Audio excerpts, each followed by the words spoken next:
So viewport width, viewport height. So the width and the height of the subsection of the master memory. This is the rectangular region where I'm trying to store and read the uniform values by encoding them as pixel values on the texture. This is the actual rectangular subregion, right? The upper left-hand corner of that rectangle and the bottom. Oh, well, that is the region, but I'm getting the width and height of those regions. Which the width is definitely going to be needed in index to XY calculations and also XY to index calculations. And what is the height used for? Okay, so we have... Okay, so down here, I have a conversion scale factor. And then some notes on how making a conversion scale factor works. And from just messing around with it, it looks like scale factors work a lot like directional vectors, right? So if you want a vector that goes from source to dest, right, you put the destination first and then you minus the source. And for a conversion factor, it's the same thing but with division, right? So you take the destination and you divide by the source. And now you have something where if you use this as a multiplier, you'll get to the destination. And for a vector, same thing, right? If you use this with addition, you can get back to the destination, right? So I just made a note here to help me remember, because I'm pretty good at remembering this because I've done a lot of vector stuff, so I kind of understand the math to here. But this part wasn't very intuitive to me, so I just made a note of that while I was doing this to make sure this was correct. So the viewport to the rectangular subregion scale factor is what this is. So if I take a viewport coordinate and I multiply it by viewport 1 to TAU, that's going to give me the coordinates scaled into the TAU space. And TAU is texture as uniform. So it's the texture as uniform subregion that we are drawing uniform values to. But the uniforms are being stored in the texture. Okay, so I'm pretty confident that this is correct because I've been looking at some of the results as I've been trying to debug. Then we're going to take the... so we're taking pixel x, pixel y, right? And we're multiplying to viewport to the TAU region to get TAU local. And this is... it's the coordinates, but they're local to 0, 0, and that rectangle may not be at positioned at 0, 0, so we still have to offset this, right? So TAU global is where we take the local coordinate, and we're going to take that upper left-hand region of the rectangle, the upper hand, okay. If you take the local coordinate, where the first value is 0, 0, right? Then we have to offset by where the actual origin of that rectangle is to translate it into global space. And so this is our global coordinate and this is our local coordinate. And I did not describe that well, but we're just going to keep on moving. If you don't understand global to local, I guess look it up. And if you do understand global to local, I've already explained it too much. Here's the pixel RGB, and what we're going to do is, this is texture as uniform block number 1, sampling by position, in other words, position being x and y. And then we're going to convert the global x and global y that we've scaled, we're going to convert it to integer. And then once we get the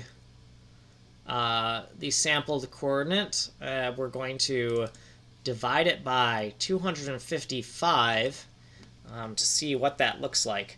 And I'm pretty sure that the error in my code is somewhere in this sampler code, because this part, which is commented out, just does like a little gradient of the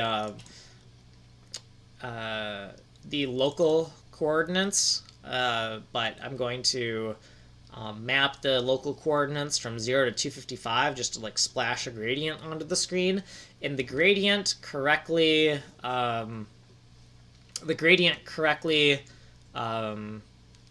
goes to the, well, first of all, if it's out of bounds, I make a obvious like dark blue color, red, green, blue. Well, not dark blue because it's 0.8. That's not full saturation, but it's more bright than it is dark, right? Because 0.5 would be medium. But anyways, if it's out of balance, it turns blue. I did not see any of this, and the gradient looked correct. And it took me a little while to get this correct, and so I did fix some problems when I was writing this, but I haven't fixed them all. But I know with a lot of confidence that because these values are being mapped correctly, and they are just normalized versions of the local coordinates, and because the global coordinates are just a simple offset. Where are you, global? The global coordinates are just a simple offset of the local coordinates. I am confident that this global coordinate right here is correct.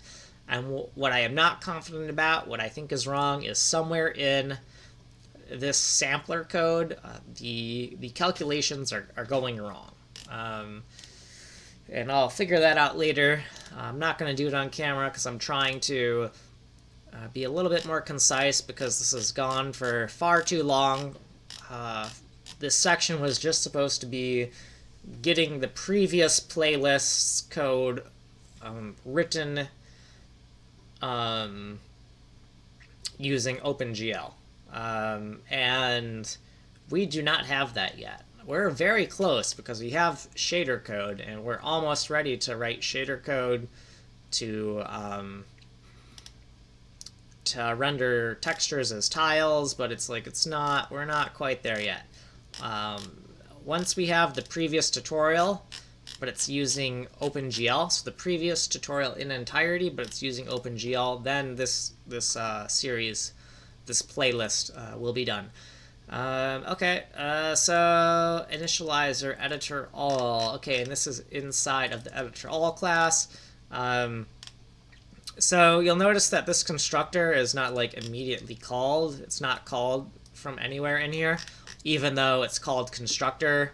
And right here we have the new editor all call.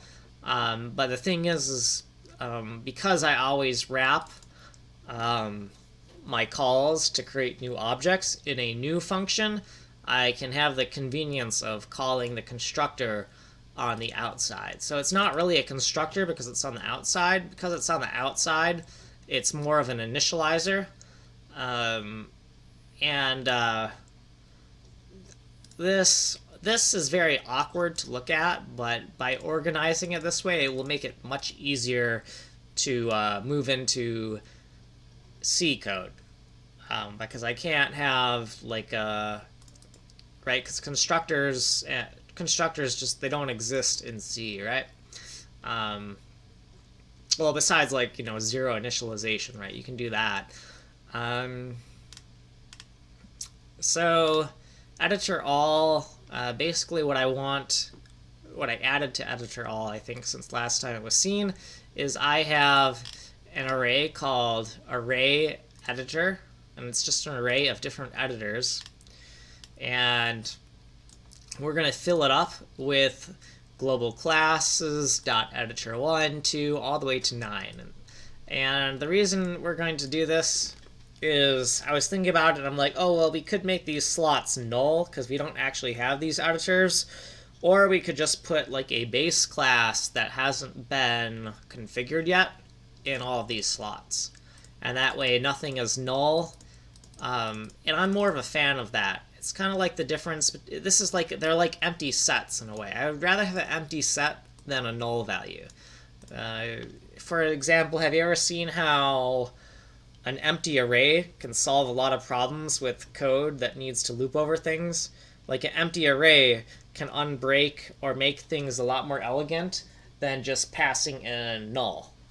So this is kind of a similar concept of, instead of putting null in the slots that haven't been used yet, I'm just going to put the bare bones base class editor in those slots, right? And those editors, all they will do is, console.log, to do message or something like that. Okay, so in our read event for the global event, this has not changed. Is keyboard event, then we'll handle key. If it's a mouse event, handle the mouse. I think I may have refactored these names to be a little bit more concise. You may think that's a little bit obtuse, but I'm just kind of, the more confident I am of a name and its functionality, like I'm like absolutely sure that function needs to be used, the more concise and cryptic it can become sometimes, just because I'm more confident of it, and therefore it becomes more canon. And the more canon it becomes, the more the name will become, something very terse like this. So none of this has changed. Handle event key. I believe there may have been some changes in here. Yes. So now I made a thing called an event tag. So it's tag event, and basically the logic for is mouse event and is keyboard event, I mean, it's not too complicated, right? It's just, doing a little bit mask trickery to figure out what type it is. But I'm like, even though that's relatively straightforward, it's like, I could still mess this up, right? So I'm like, screw that. I don't always want to have to calculate that. Sometimes I don't need all that different information in the bit mask. So I'm going to add like an event tag. And so there's event tags k underscore, means it's a keyboard event, but I'm not going to specify what kind of keyboard event is. So if you have an event listener code and it gets this event tag, basically it means that event listener does not care what kind of keyboard event it is. It just cares what key it is, right? And then we have KU for key up and KD for key down. So we're going to do this call. It's called call editor sub, so that's going to be one of the sub editors, right? Those editors 1 through 9, and it's going to be calling its read event function, but its read event function will be called read event tagged. And read event tagged will get the global event, but it will also get a tag. In this tag, the purpose of the tag is just so that you can be lazy and can just look for one of these preset codes for what the event is all about, rather than looking at the full bit mask to get more information. So that way when you're developing, you can just quickly hack around to get something working as quickly as possible. Okay, so handle event mouse. We added some more stuff. Basically the same deal of adding the tags. So the tag event here. For now, we will ignore passing event down unless... Okay, so the reason this is in red, obviously it won't be in red for any other code editor, because, I customized my comment style, but it is in red for a reason, and that's because this could be a source of a lot of problems if it's not noticed. Because right now, what I'm doing is for this tagged event, I'm only going to use the mouse click. So, and I also made a little log here to help me find the error. If fix, support events besides click. And the reason I'm only supporting click is because I just want to get things working as quickly as possible, and I know a lot of the functionality, all I'll need is clicking. Because I'm going to just use like mouse clicks and like the arrow keys for the editor, and like click drag will be a thing to support later. I'm not gonna worry about supporting click drag. Click drag functionality can be quite complicated. I've coded it before. I mean, once you get good at it, I'm sure you can crank it out pretty fast, but it's not as... If you've never done it before, it's not... There's plenty of things you can screw up when you're implementing click drag. So I'm like, we're just going to support normal click. We're not going to support any like click drag stuff that requires knowing mouse up, mouse down. Sometimes you got to look for mouse out so that the click drag doesn't do weird things when you go outside of the bounds of the viewport. Okay, so call editor sub, read event to tag. So you got your global event and your tag. And so editor mode. Get editor mode. Why are we getting the editor mode? Are we doing anything with that? Only... Oh, okay, yes. So the editor mode, right, tells us which editor is active. And the main editor is only going to pass messages down to the active editor. And right now we're only going to support 9 different editors. So if the editor mode is between 1 and 9, then we're going to pass messages down. If the editor mode is 0, which you can set it to 0, it means that only the main editor, the editor all, will get messages, but no messages will be passed down. I am going to keep that functionality, and we might say we might want to write something here that is like else, and then if 0 equals editor mode, and we might want to say, okay, only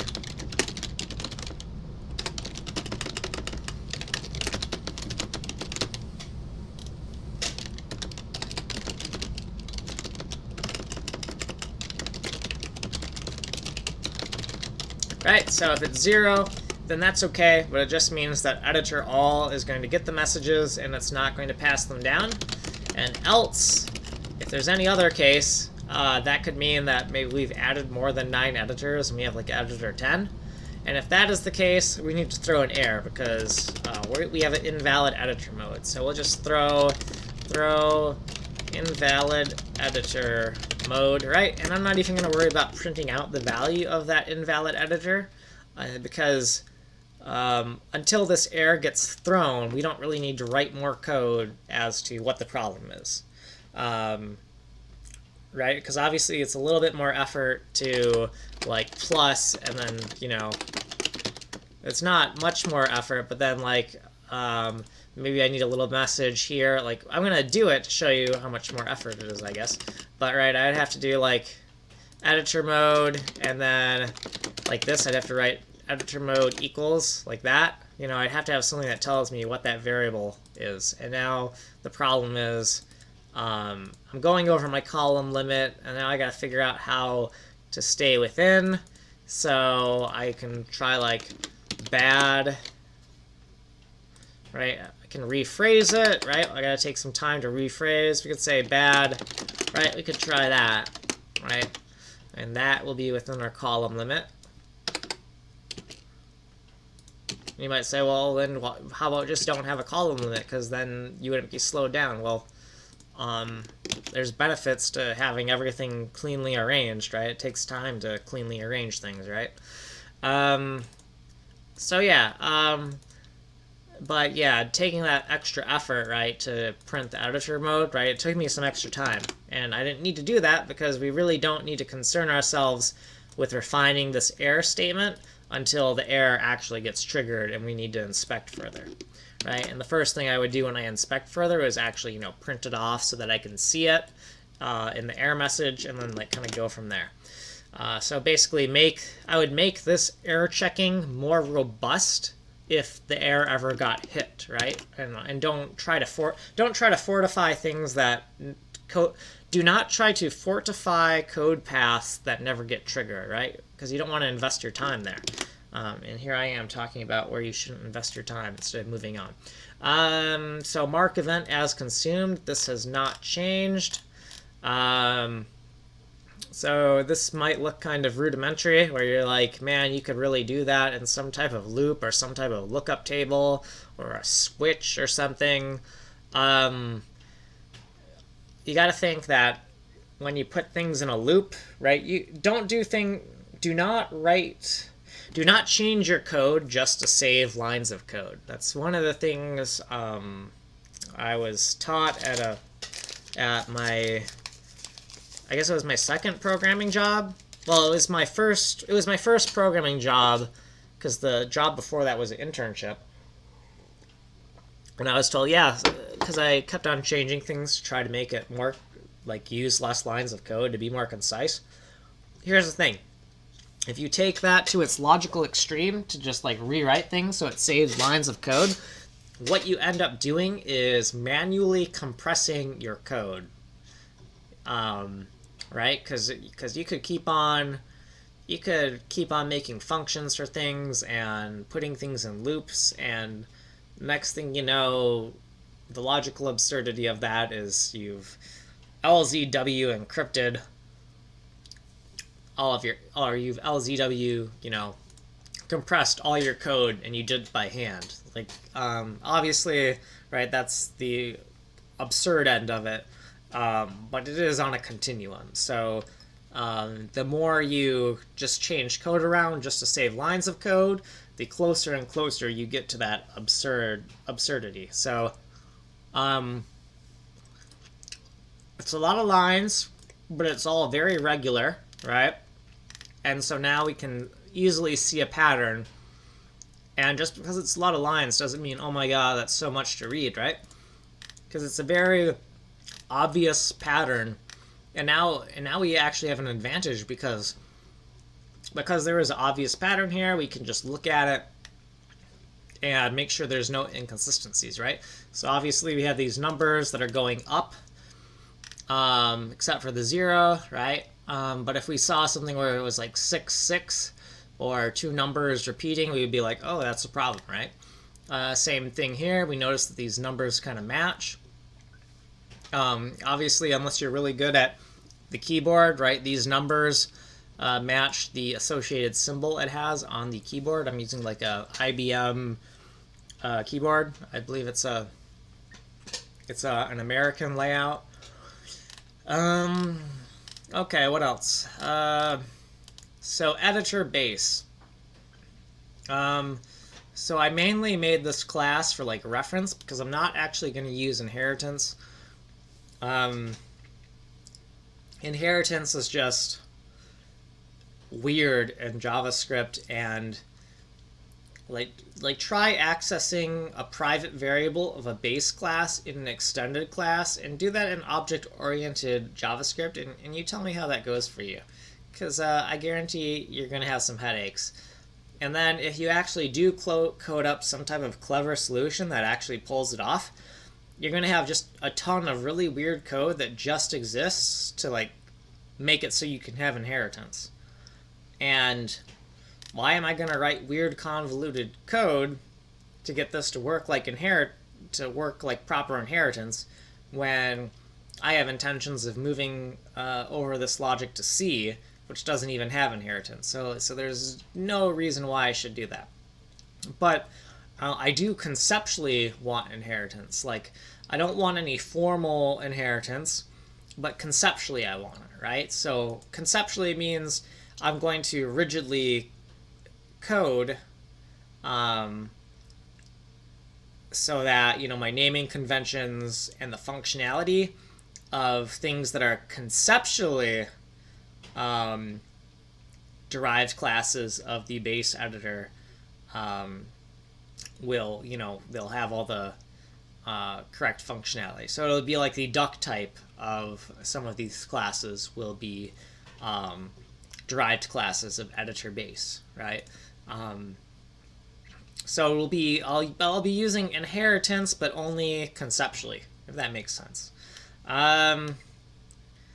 24 minutes. I'm really getting sick of this. So you got your constructor function. You got your editor base class. So this is the beginning of the class declaration. read event tagged, right? It's like the normal read event function, but it'll take the global event object and a tag value.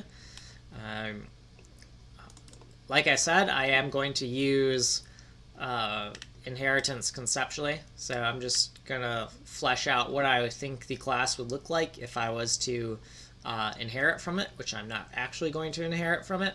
But right, we'll have a variable base, which is the base class, and then variable type, which I've been using in other objects, which will be the superclass or the derived class.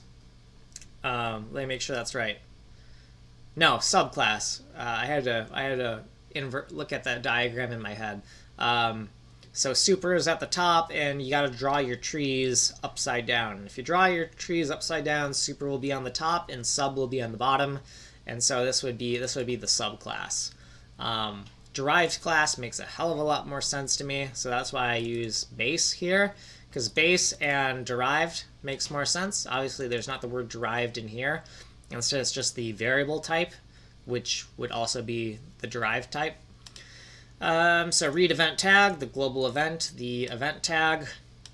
Little note that k underscore and m underscore mean key whatever and mouse whatever. Then we're just putting what the key could equal. So, oh no, this is k. So what we're doing here is I used single quotes to kind of help communicate that this is a character and not a string. And we're looking at the first character in the event tag. And if it's k, then it could be ku, kd, or k underscore. And this is just me saying, I don't care, handle key, handle mouse. And that's like the generic handlers for keyboard and mouse. It's like unrefined, bare bones handlers where I don't care. Just give me a keyboard event. Just give me a mouse event. I don't care what kind it is. And that's just because I want to get things running as quickly as possible. And so we're going to be kind of coarse-grained about it, and we'll refine it as we go. Alternatively, k underscore is key, whatever. So... Oh yeah, so this is... So obviously this would not be a good idea in the... because this is... I'm just using this conceptually, I kind of put what I would call some improper code in here. Because I'm saying that instead of doing this, what we could do... instead of doing this for the key, we could do like a... we could actually look for the full string and then call qualified handlers, and then we would do something similar with like the mouse, right? We'd have mouse up, down, and mouse, right? But let's not worry about that. So whatever handlers, and then like here's a typical implementation I was thinking about. So read event tagged. I think we have read event tagged here as well, right? We have the same function twice. And that's because this is kind of like, it's not really meant to be used. It's more of meant to like document my thoughts in non-pseudocode, if that makes sense. So a lot of weirdness, basically. So really all I want for my first event listeners, or not my event listeners, but my event handlers, is I want to look for key down and I want to look for mouse click. And I don't care about anything else related to mouse and keyboard because we just want to keep it simple, right? And key down and mouse click should be enough to get us pretty far with like the editor code. Won't work very good for gameplay mechanics, but for editor code, that's all we'll need. So I'm just going to only work with those and support those and not try get too complicated. Editors. Okay, so here's the first editor. And it's based, and this editor's code is based on, looking at these notes up here for the editor base class, and then just writing an implementation based on that. So, right, because this is kind of like extending from this, but only conceptually, right? So there's no actual reference to that base class within here. because it's conceptually inheriting. So I see that I do not have the base in here, so we could, if we want to really conceptually extend from there, we can actually do that right now, and we can copy that part right there, and we can put that in there. So we got the variable type, and then we have what we are conceptually extending from, right? So the editor base is the base class that we conceptually extend from, and then the variable type is editor1. And then we seal our private variables object so that we don't accidentally add properties to it. All right. Read event tagged, global event, and the event tag, we're only looking for key down or a mouse click. And if it's key down, we're going to handle event key down, handle event mouse click. I did purposely rename these to something more terse.